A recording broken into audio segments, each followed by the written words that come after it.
Commanding the crippled human ambassador to bow before the Galactic Concordat, the High Minister fully anticipated a broken man's submission. The room collectively held its breath, waiting for him to yield to the star's most ancient empire. Instead, they were forced to witness the most chilling act of defiance in modern galactic history. The atmospheric scrubbers in the Grand Assembly of Corvus Prime hummed with a low, sub-audible vibration that settled deep in the marrow. It was a sound Ambassador Edmund Pendleton had grown entirely too used to over the last 6 months of grueling, bad-faith negotiations. Edmund adjusted his grip on his cane. It was a heavy, unadorned piece of polished oak, salvaged from the shattered hull of the U.S. Churchill after the Siege of Orion. His knuckles were white, the skin thin and translucent like parchment, revealing a map of blue veins and pale scars.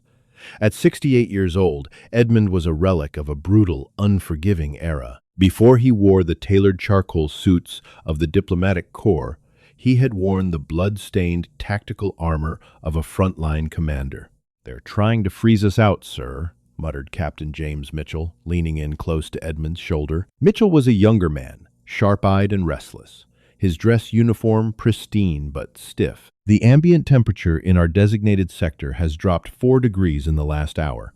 It's a psychological tactic. The Solari prefer colder climates. They want us shivering when we take the floor." "Let them play their games, James," Edmund replied, his voice a gravelly rumble that carried the weight of 100 eulogies. A man who survived the sub-zero mud of the Centauri breach does not shiver because an alien bureaucrat touched a thermostat. They stood at the threshold of the Obsidian Hall, a cavernous amphitheater carved from the hollowed-out core of an asteroid. The architecture was deliberately overwhelming. Arched ceilings soared hundreds of feet into the darkness, supported by pillars of luminescent crystal that cast a cold, sterile light over the thousands of delegates assembled below. Through the localized translation matrices embedded in their auditory canals, the alien names and designations were rendered into comprehensible Western equivalents, a psychological comfort afforded to the newer species by the Galactic Concordat, though the comfort was strictly superficial. The Solari Ascendancy, the de facto rulers of the Concordat, occupied the highest tiers of the hall. They were tall, willowy beings, with skin like polished porcelain and eyes entirely devoid of pupils. Their leader, registered by the translation matrix as High Minister Alistair, sat upon a levitating dais of silver and glass. Alistair's robes cascaded around him in waves of shifting, iridescent color, a stark contrast to the utilitarian gray and black worn by the human delegation. Below the Solari sat the client races, the vassal states, and the auxiliary forces. Among them were the Vargan massive, heavily armored bipeds that resembled a terrifying cross between a grizzly bear and a reptilian apex predator. The Vargan were the undisputed military backbone of the Concordat.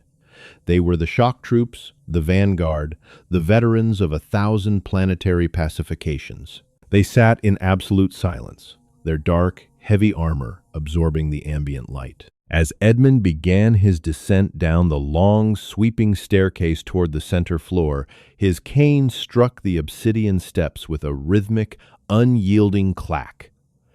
Clack. Clack. The sound echoed through the vast hall, cutting through the murmurs of 100 different species. It was the sound of humanity's arrival. Edmund's left leg dragged slightly. The nerve damage was permanent, a souvenir from a plasma blast that had shattered his femur and obliterated his knee 2 decades ago.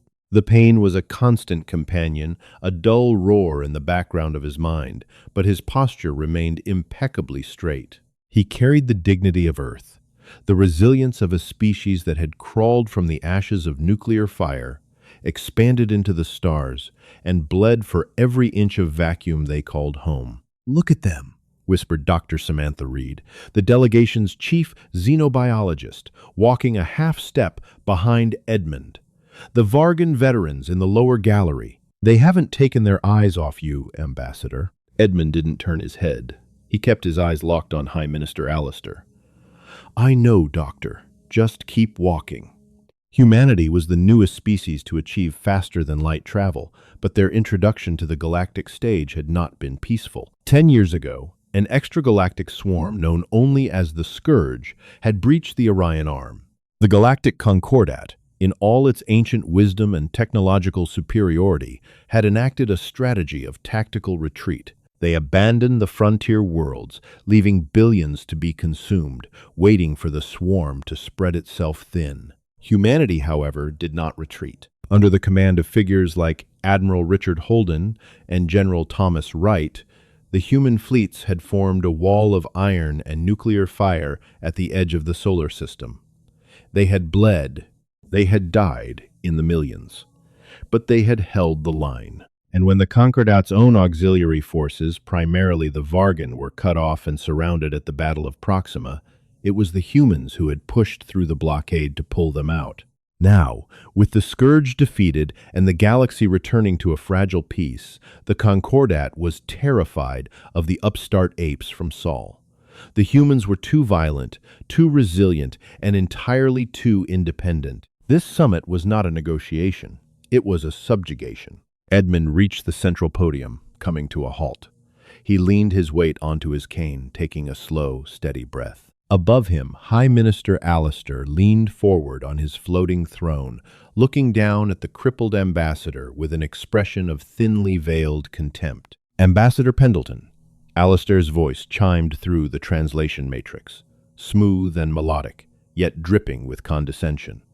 "The Assembly acknowledges the presence of the Earth delegation. Are you prepared to finalize the terms of your species integration into the Galactic Concordat?" Edmund tapped a command on his datapad, projecting the treaty text into the air between them. "We are prepared to finalize a treaty of mutual defense and trade, High Minister. However, the terms presented in this current draft are unacceptable. They do not represent integration. They represent capitulation." A low murmur rippled through the hall. The Vargan veterans in the lower gallery shifted in their heavy seats, the sound of their armor grinding like tectonic plates. High Minister Alistair did not raise his voice, but the sudden silence in the Obsidian Hall amplified his quiet, sharp tone. "Capitulation is a strong word, Ambassador Pendleton. A word used by primitive cultures who still cling to the barbaric notions of tribal sovereignty. The Galactic Concordat has maintained peace across 10,000 systems for 5 millennia. We do not conquer, we organize, we elevate." "You demand the complete dismantling of the Sol defense grid," Edmund replied, his voice projecting clearly across the vast space without the need for a microphone. "You require humanity to surrender control of the Alpha Centauri shipyards, limiting our fleet to sublight security vessels. And under Article 4, Section 9, you demand the right to conscript human populations for auxiliary labor on Concordat core worlds." Edmund paused, letting the words hang in the freezing air. He looked up, his eyes locking with Alistair's pupilless gaze. "In human history, High Minister, we have a very specific word for forced auxiliary labor. We call it slavery. And humanity fought too many bloody wars among ourselves to eradicate that institution to willingly submit to it from the stars." A sharp hiss of indignation echoed from the Solari delegates in the upper tiers. Dr. Samantha Reed shifted nervously, her hands gripping her datapad tight enough to crack the casing. Captain Mitchell instinctively moved his hand toward his hip, an old phantom reflex reaching for a sidearm that had been confiscated at the station's security checkpoint. "You test the patience of this assembly," spoke another Solari, Chancellor Frederick, leaning over a balcony of wrought silver. "You speak of your history as if it holds merit. Your species was splitting atoms to destroy yourselves while we were harvesting the energy of dying stars. Your survival against the Scourge was a statistical anomaly, a combination of primitive brutality and sheer, uncalculated luck." "Luck?" Edmund's voice dropped an octave, resonating with a dangerous, quiet fury. Admiral Richard Holden did not rely on luck when he detonated the core of his own flagship, the USS Lexington, to close the slipspace rupture at Proxima. The 200,000 men and women who held the line at the outer rim didn't do it with luck. They did it with iron. They did it with blood. He pointed his cane toward the upper tiers, the polished oak gleaming in the crystalline light. When your fleets retreated to the safety of the core worlds, our fleets burned. We did not ask for your help, and we did not complain when you abandoned the frontier. But do not sit upon your floating thrones and insult the memory of our dead by calling their sacrifice an anomaly. The room erupted into a cacophony of overlapping alien dialects. The translation matrix in Edmund's ear buzzed with chaotic static as the artificial intelligence struggled to process the sheer volume of outrage pouring from the Solari and their client species. Alistair raised a single slender hand. The hall instantly fell into a breathless silence. The High Minister descended slowly, his levitating dais drifting down from the upper tiers until it hovered mere feet away from the central podium. For the first time, Edmund was face to face with the alien ruler. Alistair was easily 7 feet tall, exuding an aura of ancient, arrogant power. "You mistake our patience for weakness, Ambassador," Alistair said softly, leaning down. "You are an infant species, stumbling into a galaxy you do not comprehend. You believe your crude weapons and your willingness to die make you our equals. They do not. You are a threat to galactic harmony, a volatile element that must be brought to heel." Alistair tapped a sequence into the armrest of his dais.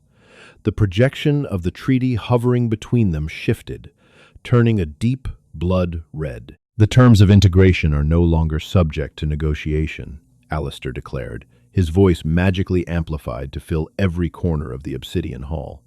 "You will sign the Edict of Pacification. Humanity will disarm, or humanity will be classified as a hostile rogue element, subject to immediate pacification by the combined forces of the Concordat." Edmund didn't flinch.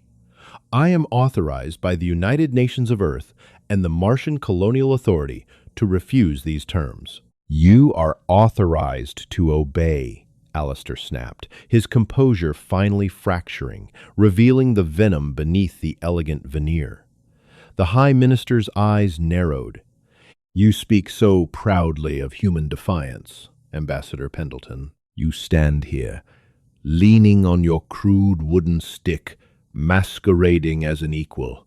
But you are a vassal, and it is time you learned your place." Alistair gestured to the floor in front of the podium. "The edict requires a demonstration of fealty from all new vassal states. A physical acknowledgement of the Concordat's supremacy. I invoke the right of supplication." Alistair's voice dripped with malice. "You will get on your knees, human. You will bow your head. You will kiss the obsidian floor, and you will beg the Concordat for the privilege of our protection." Captain Mitchell stepped forward, his face flushed with rage. "You arrogant son of a—" Edmund held up a hand, stopping Mitchell in his tracks. The entire hall watched in stunned silence. The right of supplication had not been invoked in centuries. It was a humiliating, archaic tradition, used only to completely break the spirit of a defeated enemy. To demand it of a proud ambassador was a calculated insult designed to strip humanity of its dignity on the galactic broadcast. Edmund looked at the cold, black stone floor. His left leg pulsed with agonizing, white-hot pain just from standing. Bending that shattered knee was a physical impossibility. Even attempting it would likely tear the remaining tendons and send him collapsing to the floor in agony. But physical pain was entirely secondary. He was Edmund Pendleton. He represented the surviving billions of Earth, Mars, and the colonies. He represented the young men and women who had suffocated in the vacuum of space so that this very Concordat could continue to exist. Edmund looked up, his jaw set like granite. "No," Alistair's face contorted. "I do not think you understand your position.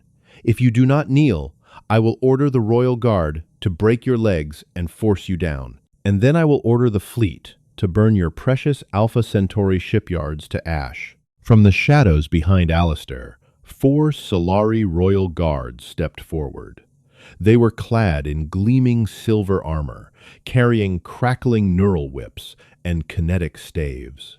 They moved with terrifying fluid grace, their weapons humming with lethal energy. Ambassador! Dr. Reed whispered, her voice trembling in terror as the guards advanced. Edmund did not step back. He planted his cane firmly in front of him, squaring his shoulders, preparing to take the blows. He would let them beat him to death on the floor of the Grand Assembly before he ever bent a knee to these tyrants. "Make him kneel," Alistair commanded. The Solari guards raised their kinetic staves, the crystalline tips glowing with a blinding blue light, ready to strike Edmund's remaining good leg to force him to the ground. Edmund braced himself, narrowing his eyes, refusing to give them the satisfaction of a flinch. But before the first staff could fall, a sound echoed through the hall. It was a heavy, metallic clang. It was followed by another clang. The sound was completely out of rhythm with the sterile hum of the chamber. It was raw, brutal, and deafening. The Solari guards paused, turning their heads toward the lower gallery. High Minister Alistair frowned, peering into the shadowed stands where the auxiliary forces sat. In the front row of the lower gallery, General Gideon, the supreme commander of the Vargan vanguard, had slammed his massive, armored fist against his breastplate. Gideon was a terrifying specimen, towering nearly 9 feet tall, his dark reptilian scales marred by deep, jagged scars that glowing white tissue had healed over. He wore the heavy, dreadnought-class power armor of a frontline shock trooper, unpolished and dented from centuries of warfare. Through the translation matrix, his title and name had been rendered for the humans. But there was no translating the sheer, overwhelming aura of violence he projected. Gideon stood up. The scraping of his massive metal chair against the stone floor echoed like a gunshot. He stepped out of his row and walked down the steps toward the central floor, his heavy, magnetic boots shaking the ground with every stride. "General Gideon," Alistair said, his voice laced with confusion and a hint of warning. "Return to your seat. The Royal Guard is handling this primitive." Gideon ignored the High Minister entirely. He continued his descent, walking straight past the 4 Solari guards, who instinctively stepped back, intimidated by the sheer mass of the Vargan warlord. Gideon stopped 3 feet away from Edmund Pendleton. The Vargan general looked down at the human ambassador. Edmund looked up, his grip tightening on his oak cane, recognizing the scars on the alien's face. 20 years ago, during the darkest days of the Siege of Orion, the Vargan 7th Legion had been trapped on the ice world of Kalen. 9. The Solari High Command had written them off, refusing to send extraction ships to a doomed sector. It was a human general who had broken ranks, defied the Concordat's orders, and taken a heavily damaged flotilla of dropships down into the freezing hellscape to pull the Vargan survivors out of the fire. That human general had taken a plasma blast to the leg while carrying a wounded Vargan lieutenant up the ramp of a dropship. Gideon looked at the oak cane. He looked at Edmund's ruined leg. Then, slowly, the massive alien warlord raised his enormous hand to his brow in a crisp, sharp, military salute, a human salute. "The Vanguard remembers the ice of Kalen. 9. General Pendleton." Gideon's voice boomed through the translation matrix, deep and resonant, trembling with absolute reverence. "We remember the blood in the snow." Alistair's eyes widened in horror. "Gideon, what is the meaning of this? You will stand down immediately." Gideon did not look at the High Minister. He turned his massive armored body to face the lower gallery, where 3,000 Vargan veterans sat in the shadows. Gideon raised his fist into the air. "To your feet!" Gideon roared, his voice shattering the acoustic dampeners of the Obsidian Hall. In perfect, terrifying unison, 3,000 Vargan veterans stood up. The sound was like an earthquake. 3,000 armored titans rising as one, their boots slamming against the obsidian floor, their fists crashing against their breastplates in a synchronized salute that made the crystal pillars of the hall vibrate. But it didn't stop there. Across the hall, the Krellian shock troopers, a heavy-gravity species that served as the Concordat siege engineers, stood up. Their leader, a grizzled veteran missing one of his 4 arms, saluted Edmund. Then the Valorok star pilots rose. Then the Centaurian heavy infantry. Sector by sector, tier by tier, every single alien veteran in the Obsidian Hall, the soldiers who had actually bled against the Scourge, while the Solari politicians hid in their core worlds, rose to their feet. They ignored the frantic shouting of the Solari diplomats. They ignored the threats of the Royal Guard. They stood in absolute deafening silence, their eyes fixed on the crippled human leaning on his wooden cane. Edmund felt a sudden, sharp sting in the back of his eyes. He swallowed hard, his throat tight. He slowly lifted his right hand and returned the salute to Gideon. High Minister Alistair was trembling, his levitating dais shaking as he looked around the room. He realized, with sudden, terrifying clarity, exactly what was happening. The Concordat's military was not composed of Solari. It was composed of these client races. And right now, the entire military backbone of the galaxy was pledging its absolute respect, not to the High Minister, but to humanity. "This is mutiny!" Chancellor Frederick screamed from the upper balcony, pointing a trembling finger at Gideon. "This is treason! You will all be court-martialed!" Gideon finally lowered his hand and slowly turned his massive, scarred head to look at High Minister Alistair and the screaming Chancellor. "For 5,000 years, we have bled for your empire," Gideon growled, his voice cold and hard as dark matter. "We fought your wars. We died on your frontiers. And when the swarm came, you left us to die in the dark." Gideon pointed a massive, clawed finger at Edmund. "The humans came back for us. They bled with us. They shared their rations, their ships, and their lives with us. You demand that this man kneel to you?" Gideon took a heavy step toward Alistair's floating dais.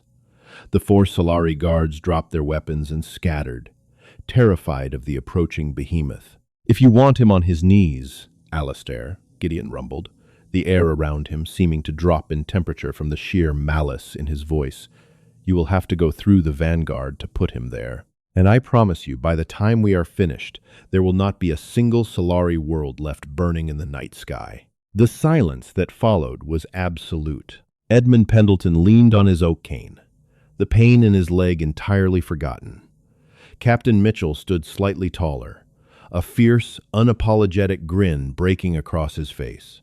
High Minister Alistair slowly sank back into his throne, his pristine, pupilless eyes wide with a terror he had never known.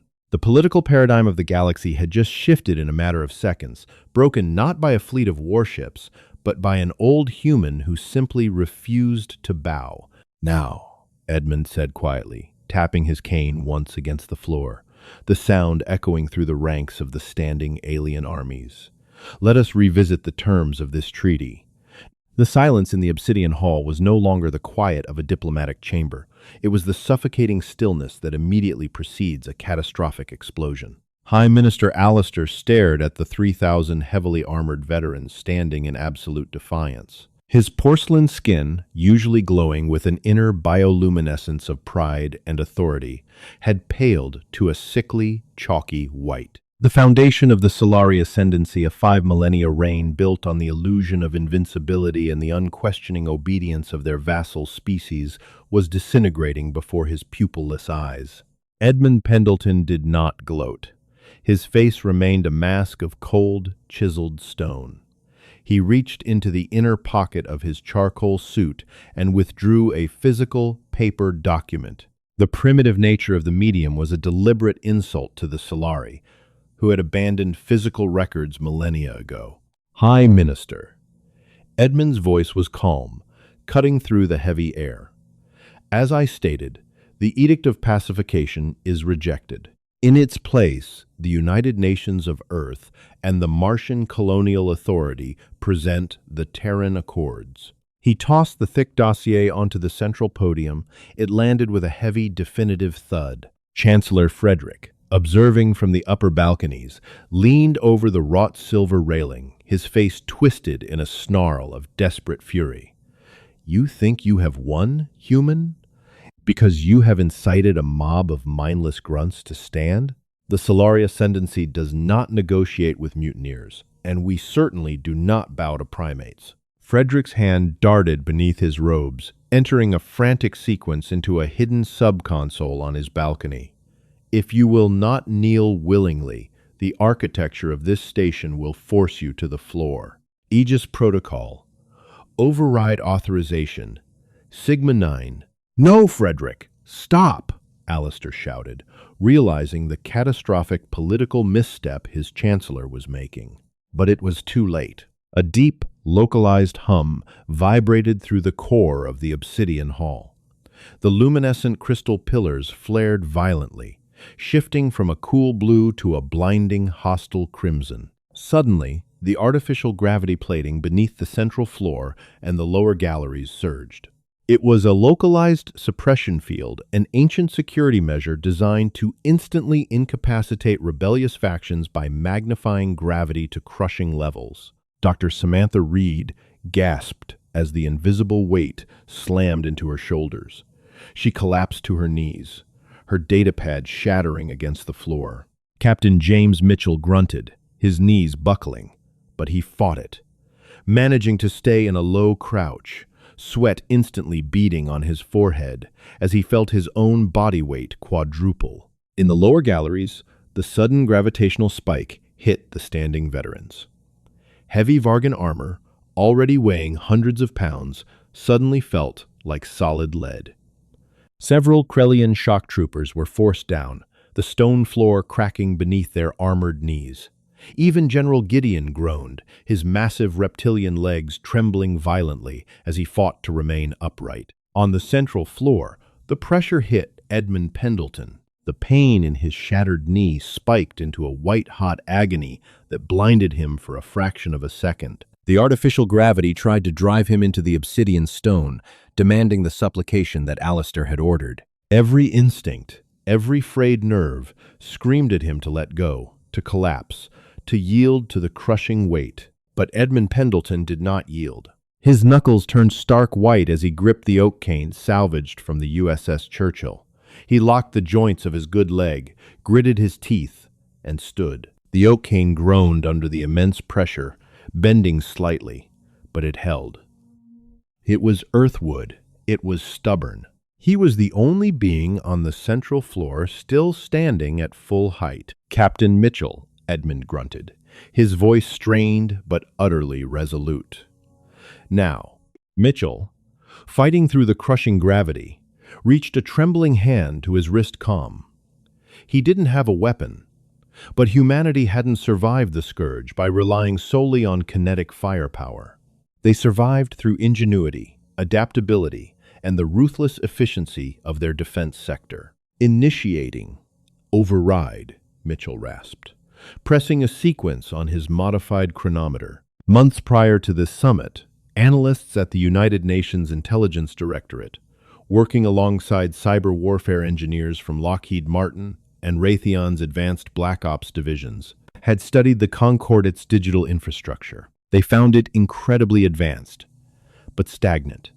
The Solari hadn't updated their core defensive algorithms in 1,000 years because they never believed anyone could challenge them. They had never faced human artificial intelligence. A localized data spike housed within Mitchell's seemingly innocuous watch broadcast a hyper-adaptive polymorphic digital virus directly into the Obsidian Hall's localized network.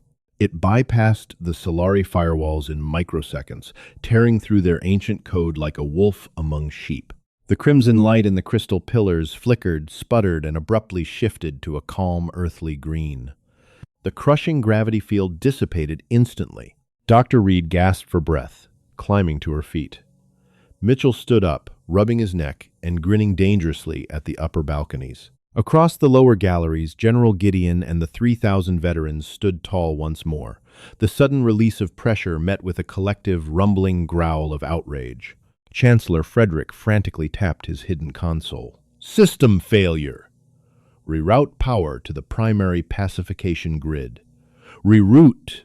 A synthesized, distinctly human voice echoed from the hall's public address system. I'm afraid I cannot do that, Chancellor. Station environmental and security controls are now under the administrative command of the United Nations of Earth. Have a pleasant day. Frederick stared at the central floor in absolute horror. The absolute power of the Solari had been stripped away in less than 30 seconds, not by warships, but by a line of malicious code written in a laboratory in Virginia. High Minister Alistair sank deeper into his levitating dais, which had now slowly descended to rest entirely on the floor, its anti-gravity thrusters disabled by the lockdown. He was now eye level with Edmund. You, Alistair whispered, his voice trembling. You have compromised the Grand Assembly. This is an act of war, Ambassador. This is an act of self-defense, High Minister, Edmund replied, taking a slow, agonizing step forward. His cane clicked against the floor. He stopped mere inches from Alistair. You invoked a localized weapon against a diplomatic envoy and your own veteran commanders. If this were a human court, you would be tried for war crimes. But I am not here to destroy you, Alistair. I am here to correct you. General Gideon, having had enough of the Solari's treachery, stepped out of the gallery. He didn't walk, he stomped.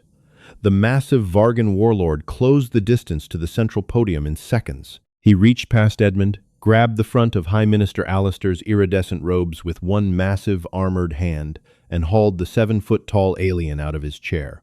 Alistair gasped, his feet dangling off the floor as Gideon held him up like a rag doll. General Gideon, Edmund said calmly, not raising his voice, put him down. Gideon's reptilian eyes burned with centuries of repressed fury. He looked at Alistair's pale, terrified face, then down at the crippled human who had just single-handedly paralyzed the heart of the Galactic Empire. Slowly, Gideon released his grip. Alistair crumpled to the floor, gasping for breath, his elegant robes hopelessly tangled.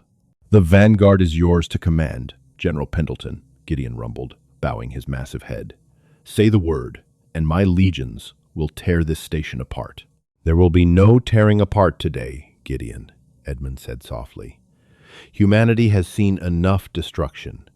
We are here to build, and we will build it together. Edmund looked down at the Terran Accords resting on the podium. He slid the dossier toward the trembling High Minister. The Obsidian Hall was dead silent as High Minister Alistair pulled himself up, leaning heavily against the podium for support. He looked like an old, fragile man, stripped of his mystical aura and digital parlor tricks. Read the terms, Alistair, Edmund commanded. Alistair's trembling hands opened the thick paper dossier. His pupilless eyes scanned the translated text, widening with every paragraph. You are demanding the dissolution of the vassal state system, Alistair whispered, disbelief coloring his voice. Full planetary sovereignty for the Vargan, the Krellian, the Centaurians, unrestricted trade rights. The immediate decommissioning of the Solari Royal Armada. He looked up, his face twisted in confusion. You demand nothing for yourselves? No territorial concessions? No tribute? Humanity does not take tribute, Edmund replied, his voice echoing in the vast, silent chamber. We have lived under empires, and we have overthrown them. The Galactic Concordat, as you designed it, is a relic. It is a hierarchy of oppression disguised as harmony. The Terran Accords establish a galactic coalition, a true republic. Every species, regardless of their technological age or military strength, will have an equal seat at this assembly. Edmund pointed his cane at the document. Furthermore, the defense of this coalition will no longer rely on conscripted auxiliary forces. It will be a unified command. General Gideon of the Vargan will be appointed Supreme Commander of Coalition Forces, with Admiral Richard Holden of Earth serving as his chief strategist. Alistair swallowed hard. The Solari were being politically neutered. They would keep their worlds, their lives, and their technology, but their empire was over. They were being reduced to just another voice in the chorus. "If I refuse to sign?" Alistair asked softly. A last pathetic grasp at defiance. Edmund's eyes turned completely cold. "Then we leave. Humanity will withdraw to the Orion Arm. We will take the Vargan, the Krellian, and any other species that wishes to live free with us. We will lock the slipspace gates behind us using General Dynamics field disruptors, and we will leave you to defend your core worlds alone the next time a threat rises from the dark. And without the veterans you treated as slaves, High Minister, you will burn." Alistair looked past Edmund, up into the lower galleries. Thousands of alien veterans stared back at him. There was no loyalty left in their eyes, only the cold, calculating realization that the Solari needed them far more than they needed the Solari. Chancellor Frederick, standing helpless on the balcony, buried his face in his hands. With a shaking, defeated hand, High Minister Alistair reached for the archaic ink pen that had been clipped to the dossier. He paused for a fraction of a second, the weight of 5,000 years of history pressing down on his shoulders. And then he signed his name. The stroke of a pen shattered an empire. Edmund took the document, inspecting the signature, and handed it to Captain Mitchell. "Secure this, James. Transmit a copy to Earth Command. Priority 1. "Yes, sir," Mitchell said, a fierce, triumphant gleam in his eye. Edmund Pendleton turned away from the podium. He didn't offer a farewell to Alistair or Frederick. They were no longer the arbiters of the galaxy. They were just politicians who had lost their majority. As Edmund began the long, slow walk back up the sweeping staircase, the heavy clack, clack, clack of his oak cane echoed in the newly liberated hall. General Gideon fell into step beside him, an imposing mountain of dark armor shadowing the crippled human. Dr. Reed and Captain Mitchell flanked them. As they approached the massive double doors of the Obsidian Hall, the lower galleries began to empty. The Vargan, the Krellian, the Centaurians, the soldiers of 100 different worlds descended the steps. They did not attack the Silari. They simply ignored them. Instead, they formed two massive armored columns, lining the long corridor that led to the spaceport. As Ambassador Edmund Pendleton passed between them, 3,000 alien veterans brought their fists to their breastplates in a thunderous, echoing salute. They did not cheer. They did not shout. They offered the highest form of respect known to warriors: absolute, disciplined silence. They had ordered the human ambassador to kneel, but as Edmund walked out into the cold light of the space station, surrounded by the galaxy's deadliest warriors, it was abundantly clear to the entire universe who was truly standing tall. Humanity had not just entered the galactic stage, they had rewritten the script, and the stars would never be the same again. If you felt the thrill of humanity standing tall against the galaxy, hit that like button and share this epic sci-fi drama with your friends. Don't forget to subscribe to our channel and ring the notification bell so you never miss another HFY story. We bring you the best tales of human resilience, courage, and ultimate triumph every single week. Leave a comment below with your favorite moment from the Obsidian Hall. See you in the next video.